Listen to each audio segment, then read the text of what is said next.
હવે ક્યારેક તમે રવિવારે બહાર જમવા લઈ જાઓ ત્યારે બાને લઈ જાઓ, પણ બાની ફરજ એ છે કે રવિવારે તમને બહાર જમવા લઈ જાય ત્યારે તમારે કકડાટ નથી શરૂ કરી દેવાના. આવાના છોકરા મેંદા ખાઈ ખાઈને કરો પછી આ વાત થાય ને. ત્યારે બાએ એમ કહેવાનું છે કે ના, આ રોટલી સારી છે, પંજાબી ખાવા જેવું છે. બાએ થોડાક ડગલાઓ આગળ આવવું પડશે, કારણ કે તમારે તો બહુ ઝડપથી દોડવું પડશે. તમે આ યુગ જીવ્યા જ નથી. બાએ જે દિવસે પનીર કોફતા અમારી યારે ખાધા હશે તો કોક દિવસ બાના જુવારના રોટલા ખાવા અમે સાથે આવશું. બે પેઢીએ થોડુંક થોડુંક, આણે થોડુંક પાછળ ને આણે થોડુંક આગળ ચાલવું પડશે. પણ આપણે ઓલા ખરાબ ને આ ઓલા ને અમે હારા એવું ક્યારેય આ યુગમાં સંપૂર્ણ રીતે કળયુગ કે સતયુગ નહોતો. બધા યુગમાં બધા સમાણા હતા. રામના યુગમાં મંથરા કર્મ થતું હતું, એટલે એવું માની લેવાની જરૂર નથી કે પહેલાના જમાનામાં બધું જ સારું હતું ને હવે જ બધું ખરાબ છે.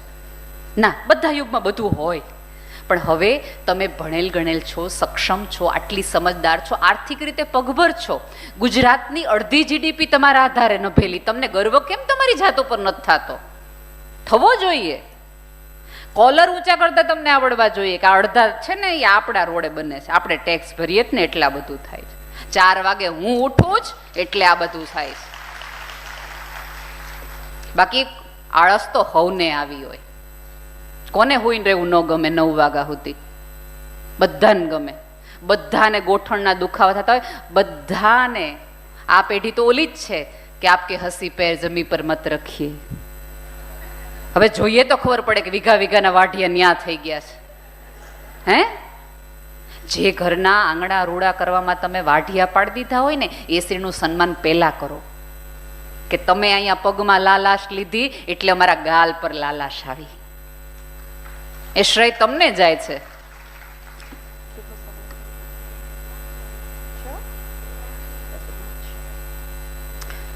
સો થોડાક બહેનોને એપ્રિશિએટ કરતા જાઓ. ભાઈઓ પાસે જાઓ ત્યારે 2 સારી વાતો તમારી નણંદની, તમારી દેરાણીની, તમારા જેઠાણીની કરો. પણ આપણી તો મોટામાં મોટી તકલીફ. હવે આ બેન રિવાજની વાત કરી ને કે ભાઈ સાડલો નહીં બદલાવાનો ને આમ નહીં કરવાનું, એક વ્યક્તિને દેવાનું, એટલે આવતા દિવસોમાં માતાજી કરે કોઈના દિવસ ઘરમાં નજીકમાં આવું કંઈ ન આવે. પણ 2 મહિના પછી કોઈના ઘરમાં આવી ઘટના બને છે અને એ લોકોને આ હજી તાજું તાજું હોય. એટલે ઘરની દીકરાની બહુ કે હમણાં જો આપણા સમાજમાં નક્કી થયું છે કે એક જ વ્યક્તિ માટે સાડી લઈ જવાની.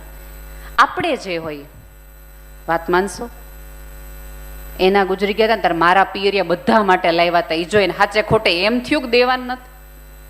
રાધર દેવા આવે ને તોય તમારે વિવેક સાથે 2 હાથ છોડીને કરવું કે હું હમણાં જ સમાજની મિટિંગમાં અને સમાજના આંદોલનમાં ગઈ હતી, આપણે બધાએ ના પાડી સ્વીકારવાની. દીકરો આવે કે દીકરી આવે ત્યારે તમે આટલા બધા પેંડાને એવું લઈને જાઓ છો ને, એના બદલે એવું કરો કે કેટલા બધા અનાથાશ્રમો હશે, કેટલી બધી વિકલાંગોની સંસ્થા તમારી આજુબાજુ હશે, તમારા આવનારા સંતાનના નામે ન્યા દેવાનું રાખો કે જેથી કરીને એની આતરડી ઠરે ને તો તમારા સંતાનો મોટા થઈને એના આશીર્વાદે કદાચ સુઈ ના ખાય, તમારે સોએ સડી જાય. બની શકે. કોના આશીર્વાદ ક્યારે કામ લાગી જાય કોને ખબર. પણ આપણે તો કેવા લોકોને મંચુરિયન ખવડાવીએ કે જેને ખાધા જ હોય અને પછી 3 જણાને ખાવાનું હોય એમ કે મને તો બહુ મન નથી અત્યારે મંચુરિયન, કાલે જ ખાધા હતા. એના બદલે મંચુરિયન એવા બાળકોને આપો કે જેના ભાગમાં સાદો રોટલોય નથી આવતો, એને જોઈને આનંદ થાય, એની આતરડી ઠરશે તો કદાચ તમારું આગળ આવશે. કેમ આપણને આવા સારા વિચાર નથી આવતા?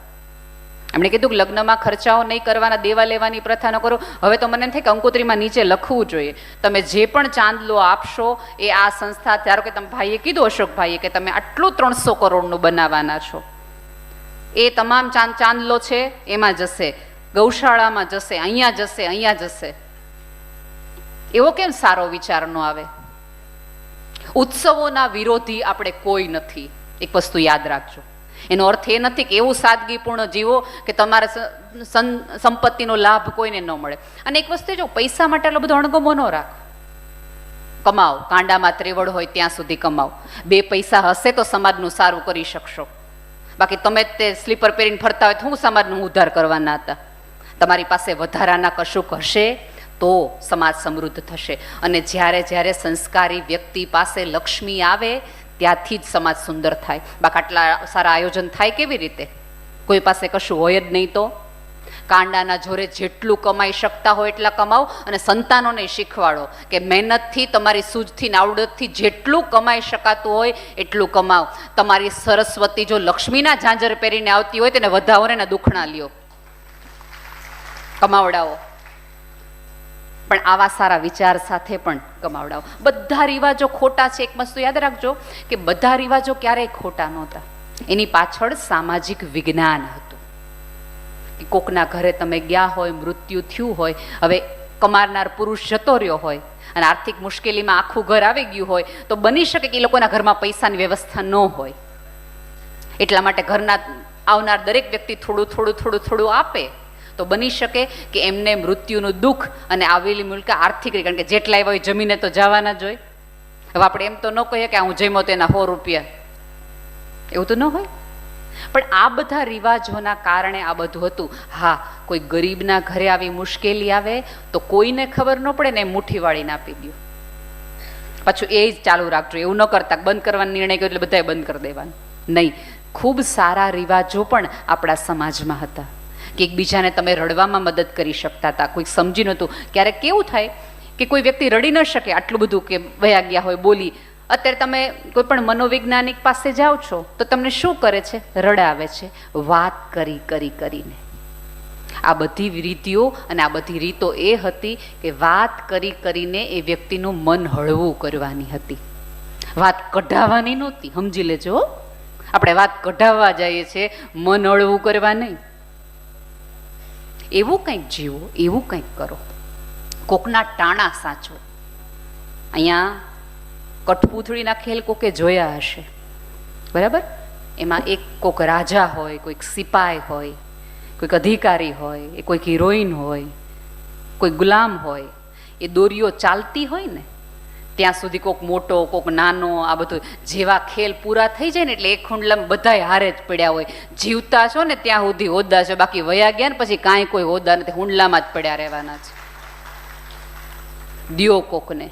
જેટલું દઈ શકતા હોય એટલું ખુલ્લા મનથી, ખુલ્લા ભાવથી હોય. એ સંપત્તિ હોય કે વખાણ હોય, વખાણ દિલથી કરો. કોઈ વ્યક્તિમાં કશુંક સારું જુઓ તો તમારી આંખને કેમેરો બનાવી લ્યો કે મારે આવું બનવું છે, મારે આવું કરવું છે.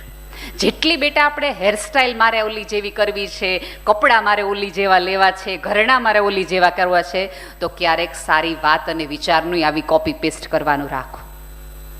પણ જ્યારે કોકનામાં ખરાબી જુઓ ત્યારે તમારી આંખને અરીસો બનાવો કે આવી કોઈ ખરાબી મારામાં તો નથી ને. પણ આપણને બધાને શું થાય, મારામાં કાંઈ વાંધો નથી, મારા સાસુમાં જ તકલીફ છે, એ બહુ કચકચ કરે. હવે ઈ કચકચ કરે, હું આખા ગામને ખેતી ફરું તો કોનામાં વાંક કહેવાય? વાંક મારામાં. આ બધા રિવાજોની વચ્ચે એક શબ્દ આવે છે વિવેક. સંપૂર્ણ રીતે કશું ખરાબ નથી, પણ અતિમાં જાય છે ને એટલે ખરાબ બની જાય છે. વિવેકપૂર્ણ રીતે મોબાઈલનો ઉપયોગ કરો. આ એક એવું સાધન છે કે જેના કારણે વિશ્વ આખું તમારા હાથ વગું થઈ જાય છે. કેવી કેવી માહિતી તમને આંગળીના ટેરવે મળી જાય છે. પણ મારા દીકરા, તમને સ્ક્રીનમાં દેખાતી વ્યક્તિની પીડા દેખાય અને તમારી કણસથી દાદીની પીડા ન દેખાય તો એમાં ભૂલ છે.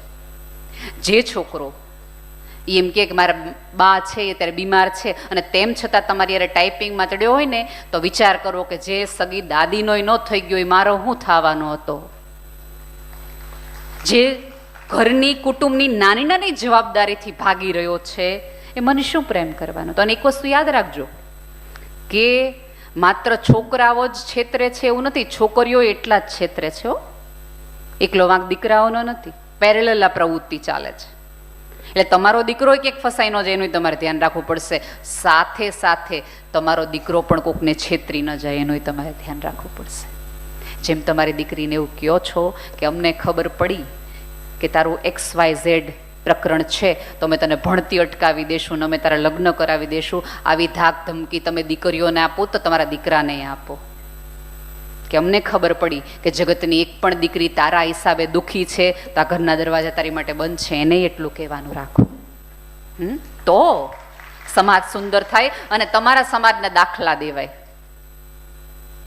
બેન એવું કીધું ને કે હોસ્પિટલમાં ના પાડે, ના કરે ને એવું બધું, તો વિવેકપૂર્ણ. અને એક વસ્તુ યાદ રાખો, માંદા હોય ને એના ઘરે બહુ ખબર પૂછવા ન જાવું.